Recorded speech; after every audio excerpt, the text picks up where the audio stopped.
Welcome back, everybody. So I had a chance to do back-to-back videos here, which hopefully they upload all right. I actually had to go outside of my house to find some other place to upload it, just to upload the last video. So that's kind of annoying. Hopefully I can figure that out going into the future here. One of the mistakes I made in the last video was I called this Batman and Robin All-Star. And it's actually clearly Batman and Robin, the Boy Wonder. So messed that up. So we correct that right here. But it's from the same team, art team at least, of Jim Lee, Scott Williams, and Alex Sinclair. But this time the writer is the legendary Frank Miller. Now a lot of people might remember The Dark Knight Returns, Batman Year One, as one of the more popular legendary books. They were done by Frank Miller, written and drawn at the time. So this was actually a really intriguing and exciting combination at the time to get Frank Miller and Jim Lee together. Unfortunately, this book suffered from delays, and also I don't think the run ever went to. I don't think they ever finished the story. I want to say they did maybe 10 issues of this, 7. I can't remember. I know I've got pretty much all of them, and I was going to actually look back in my collection to see if I could find all of them and see if there was a better issue to look at, because I want to say that issue 2 visually was really impressive, but we're going to stick with issue 1 here, and let's jump into it. And also, real quick, if you like this content, you like this channel, please subscribe, give me a like, share. Trying to build a YouTube following here, and I definitely need it because pretty low, but I'm doing my best with what I got. So we're jumping right into this right off the bat. From, if you watched the last video to this video, you see the quality in art is just also a step up. Not to say that the Batman Hush series was bad by any means, because it wasn't. It was very good. But I also said in my last video that I thought this was Jim Lee's best work, this series, because he took his time with this, and that's one of the reasons I think why the book was late. But all in all, I mean, the colors are great. Scott Williams always does a fantastic job, but Jim Lee he hit another level with this book, and I think this series was some of his best work. And altogether, the quality of the book, it's very thick cover, thick paper, very, very high quality. Shot Dick Grayson there. A little bit of Dick Grayson's origin.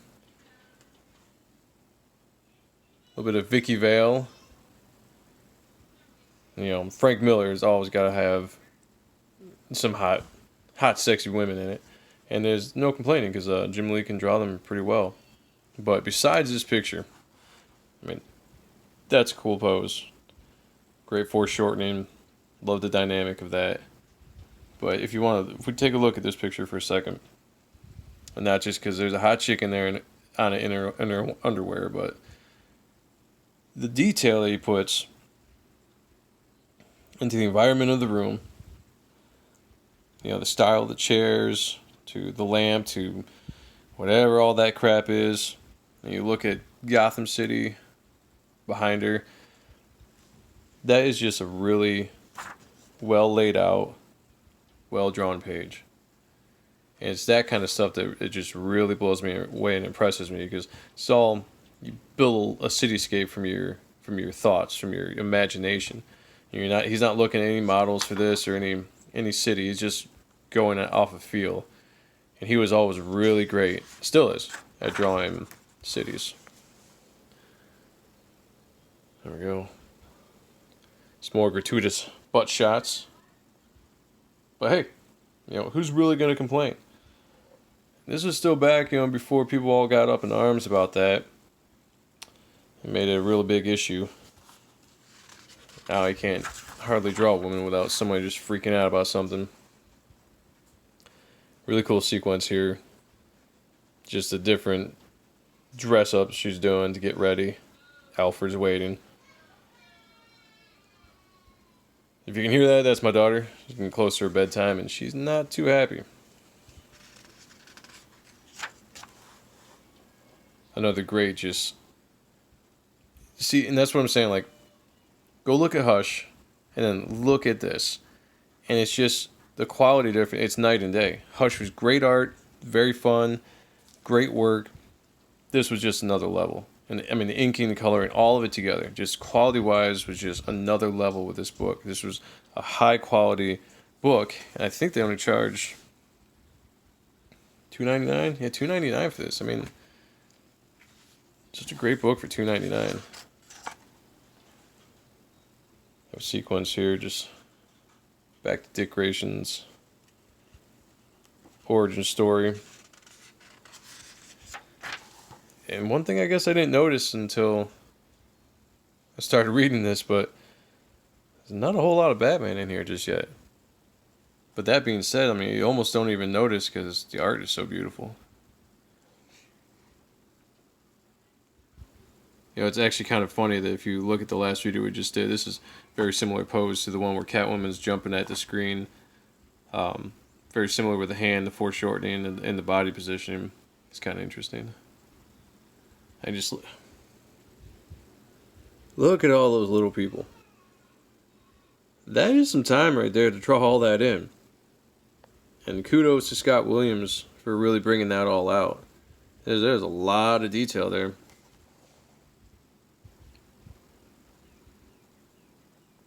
I like how everyone's worried, but Bruce is just like, see how this pulls out.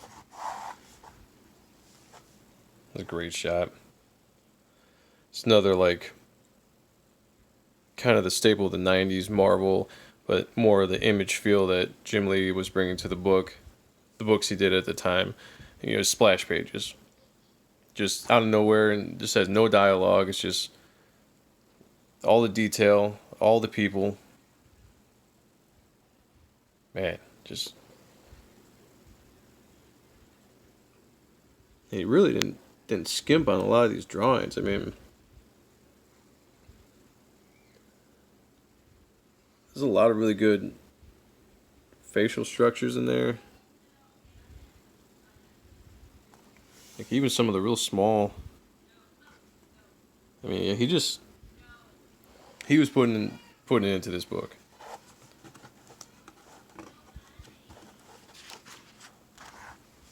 I think my daughter's getting grumpy. She does not like going to bed.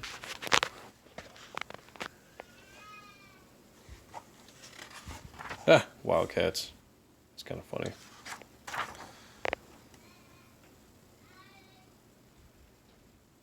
I love the shine, whatever you want to call it, that he does on their suits there, on their circus outfit. It's just very sleek, but just it really pulls out all the different shadows and shapes of the body. And that stuff is hard to do. As an artist myself, trying to master doing shading like that and shadows like that, it's hard to do. That is a very iconic shot right there. It's very reminiscent, you know, to Bruce and his parents in the alleyway, and I'm pretty sure that's why they did that there. But I love how they did, you know, no floor, no detail. It's just the harsh white really makes the blood pop. You got a cool shadow there. It just really makes you focus on the tragedy of what that is. Very cool dynamic.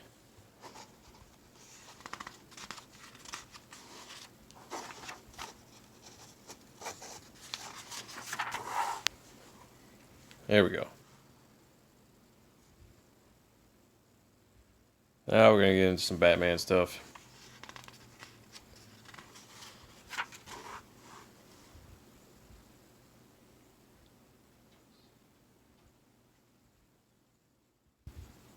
Very interesting how they decided to do Bruce's thoughts in this book. I don't know if they did that in Hush. I think it's kind of unique to this book. I'd have to go back and look. Great shadowing on the face. Just how the light hits. Secondary light. You got the main light, secondary light, and you got the shadows. Just really, really dramatic. Ugh. What an asshole. Slapping a woman around. But she's tough and can take it. That's Frank Miller. I mean, he wrote a lot of that stuff. A lot of, I don't think he had anything wrong against women by any means, but it was just very, very brutal. His worlds were brutal. You know, there was a lot of violence, and it didn't matter if you were male or female. But they're gonna get theirs at some point. But also, I like how he did that. You know, she's not a victim. That's that's a tough shot right there. You know, that dude probably thought he was all badass, but it's pretty much like she took the best shot, still standing. Just another shot with a bunch of people. I mean, this book, I didn't realize until we started doing this, but this book is chock full of just all these people. I wonder how much he regretted that after he started doing this. I bet it seemed like a good idea at the time. He got into actually doing it and having to put all these people in the panel and keep consistent with it. I always loved shots like this where, you know, it's unrealistic. You know, it's a little bit more cartoony, but just showing the vehicle just flying over a hill, very action movie style. But you know, without being not a lot of speed lines there. It shows you some force. It's really it's an impactful panel. I've always liked it when they do that.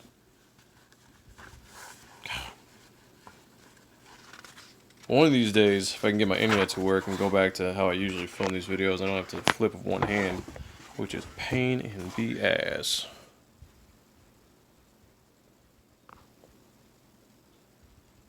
I don't know why the cops are such dicks in this, but they definitely are. Very corrupt. And again, it's Frank Miller, so I mean, Gotham City was always corrupt.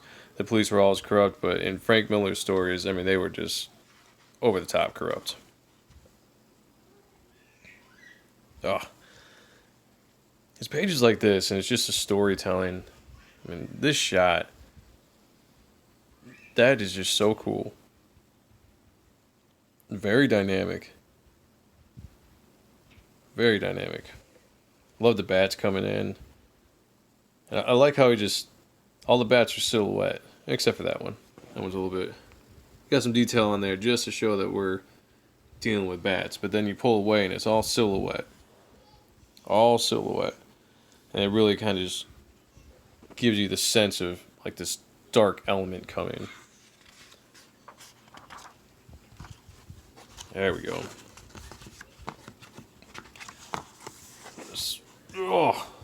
Again. Jeez. Alright, here we go. There's a version of this book out here that's just pencils. And you might hear me say that a lot because I like collecting those things. And I looked for it because I was going to bring it into this video and kind of show you some of the differences between the finished version and the pencils. But I couldn't find it. So I'm going to have to look a little harder to see if I can find it.